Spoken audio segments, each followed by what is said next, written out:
Hello mga Lods, welcome back to my channel. So nandito na naman tayo para silipin naman natin ang estimated salary ni Roel of Malalag. So isang Kalingap team member mga Lods. Isa din siyang charity vlogger. So suportahan natin ang kanyang channel mga Lods. At saka isama na natin sa pagsuporta ang kanyang langgana si Rachel Morales Vlogs. Ganon din ang kanyang ama, Kalingap Awi at saka Pading Rizan Vlog. So siyempre mga Lods, huwag nyo rin kalimutan na isama sa pag-support din ng aking channel. So kung bago pa kayo sa aking channel mga lods, pakiclick naman ang subscribe natin. And then syempre pakipost na rin ang notification bell para lagi kayong updated sa ating video. So ano po ba ang hinihintay natin mga lods? Let's go!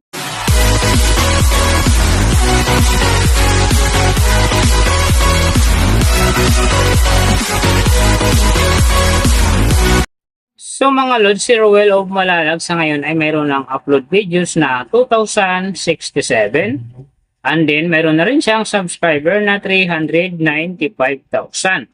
So may video views naman siya ngayon na 111,428,273 and then yung kanyang country is PH. So yung channel type naman niya is people. And then, yung account niya, ginawa ito noong November 5, 2016. So, doon naman sa kanyang total grade, nakakuha siya ng letter B. And then, sa kanyang social blade rank naman, nasa 138,050. So, doon naman sa kanyang subscriber rank, nasa 1,928. And then, sa kanyang video views rank naman, nasa 154,003. So, doon naman sa kanyang country rank, nasa 658. Then sa kanyang people rank naman nasa 1,482. So nakita na natin yung kanyang ranking. Silipin naman natin yung kanyang last 30 days na subscriber.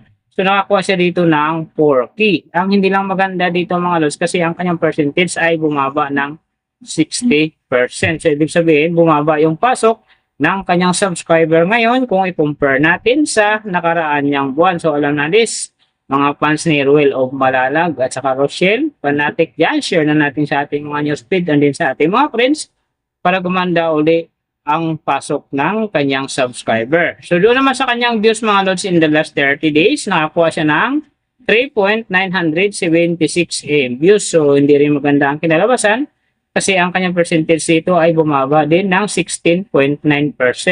So share natin ang kanyang mga video mga lods para gumanda uli ang pasok ng kanyang subscriber and then siyempre yung kanyang views. So nakita na natin yung kanyang ranking, last 30 days subscriber and then yung kanyang views. Silipin naman natin yung kanyang daily summary from subscriber, views and then yung kanyang earning. So sa kanyang subscriber mga lods, may nakita ko rito 2 araw na umangat ng tig 1K. Simula noong July 4, nakakuha siya ng 1K. And then, nasundan naman ito ng July 10, nakakuha ulit siya ng 1K. Kaya ang kanyang subscriber ngayon nasa 395,000. So, doon naman sa kanyang views mga lods, July 2, nakakuha siya ng 244,000. And then, pagdating ng July 4 naman, nakakuha siya ng 102,000. So, pagdating dito ng July 6, 172,000.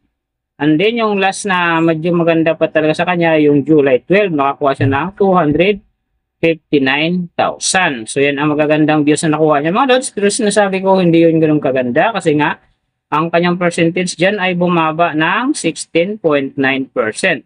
So doon naman sa kanyang earning mga lods, tingnan natin dito yung July 5. So sa kanyang low estimated, nakakuha siya ng 26 US dollars.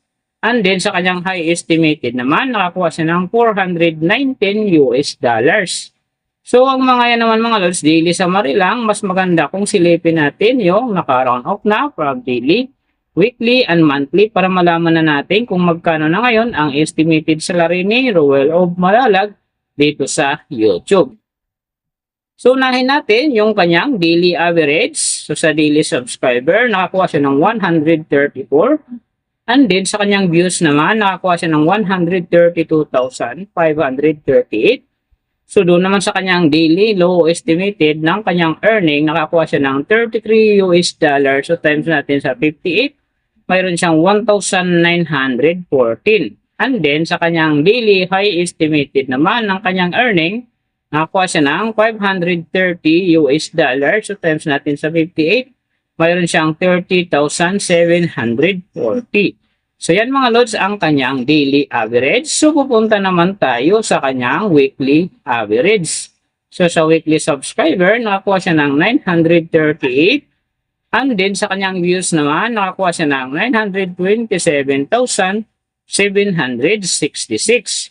So doon naman sa kanyang weekly low estimated ng kanyang earning, nakakuha siya ng 232 US dollars. So times natin sa 58, mayroon siyang 13,456.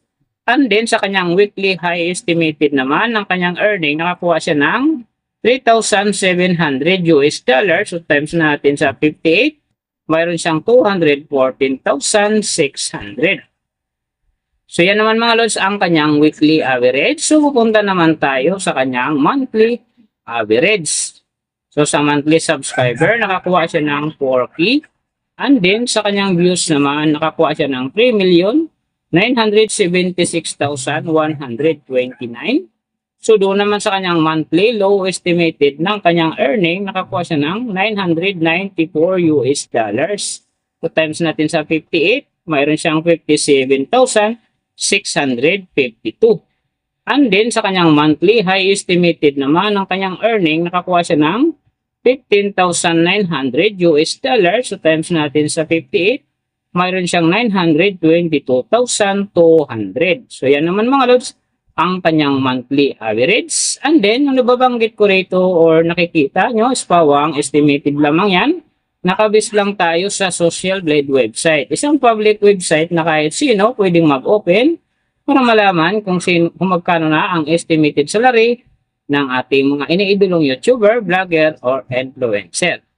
And then mga lods, like ko sinasabi, palaging natutupad dyan yung low estimated kasi nga hindi talaga natin kayang i-demand sa ating mga viewers na huwag mag-skip ng ads. Pero pwede pa rin naman yan maging times 2, times 3, or maging times 4 pa yan kapag ang isang vlogger nakapagpa-viral ng kanyang video. Pero siyempre mga lods, kung supporter ka ni Ruel of Malalag or Kalingap fanatic ka, huwag ka na mag-skip ng ads dahil big help yan sa kanyang channel.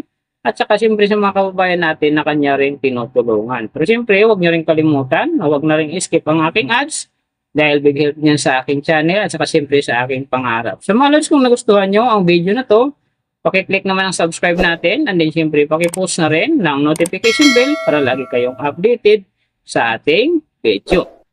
And then kung mayroong gusto magpagawa ng video na same nito para sa inyong mga iniidolong YouTuber, vlogger, or influencer, comment nyo sa baba yung tamang detalye ng kanyang channel para ma-search natin kagad at magawa natin sa next video. So big thank you sa lahat ng mga sumusuporta sa aking channel at saka magsusupport pa lang.